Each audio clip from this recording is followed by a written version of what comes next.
আল্লাহ বলবেন কেউ নাই, মালাকুল মাউত বলবে না আল্লাহ কেউ নাই। ইয়া মালাকাল মাউত মর, মরে যা।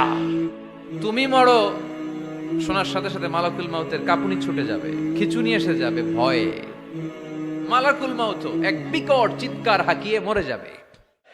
সবাই মরে যাবে, আমরা সবাই, কেউ থাকবো না। এই পৃথিবী থাকার জায়গা নয়।